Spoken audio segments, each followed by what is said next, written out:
Go. Ito ma'am yung lace. Unang rad ito. Ito po. Suot mo yung lace. Yan. Ayan. Dalawa po ang sa bawat. Yung ibang lace, dinerecho ko na siya ng ano, malapad.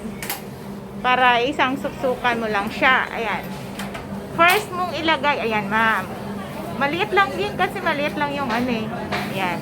Yan sa unang rad yan, ma'am. Kapag gusto mo ng tatlo ang rad, yan ang magiging setup po.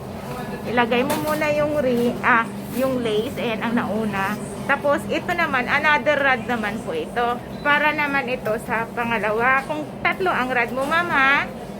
Yan. Isuot mo na rin yung itong side panel niya. Ayan. Dalawa pa niya. Oo.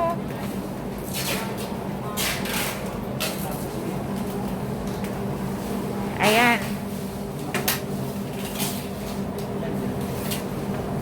Ayan siya, ma'am. Ayan. Ayan. Dapat yun, no, dalawa din yung bracket. May dalawang double bracket eh. Ayan. Para magkasya. Ayan. Ayan, ayan. Magiging ganito na yung tsura niyan, ma'am. Ayan na siya, ang itsura. Ayan. Tapos, yung next, yung pinaka-front mo na, ito na yung swag. Ayan. So, ulit yung swag sa another rad. So, tatlo ang rad. Tatlo ang rad. Ngayon, ma'am, ayan, tatlo ang rad. Ikabit ng ganyan. Ayan. Ayan. Kasi tatlo na ang rad. Yan ang itsura niyan, ma'am. Tapos ayusin hanggang sa mag-ayos yung kanyang wave hanggang sa gumanda.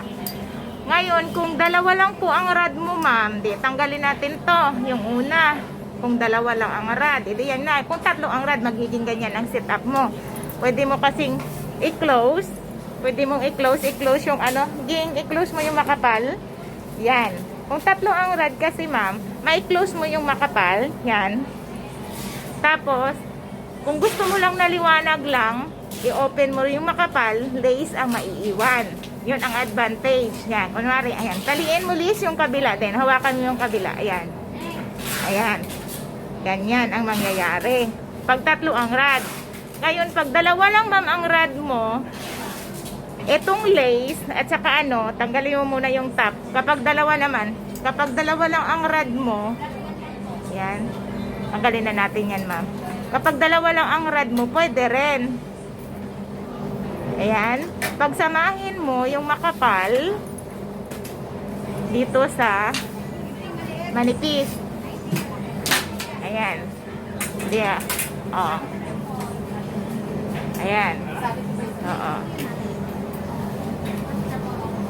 Ayan. Dalawa lang ang rad mo dito. Pwede sa dalawa, pwede sa ano lang.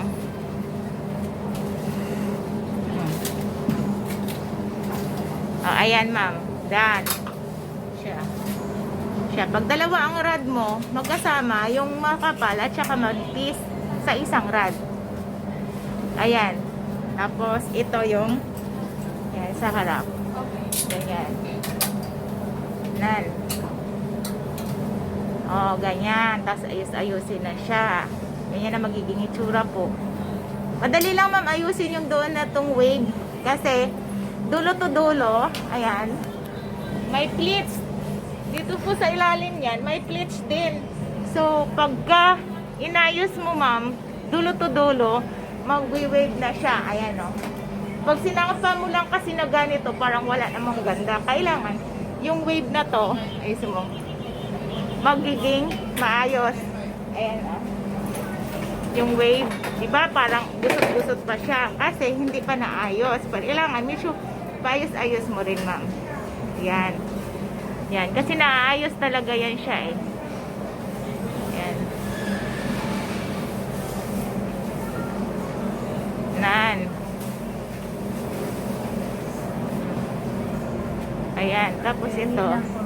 Wala po mo na eh. Yan. Ayan. Ayan. Naayos talaga siya, ma'am. Doon sa dulo, there. Diba?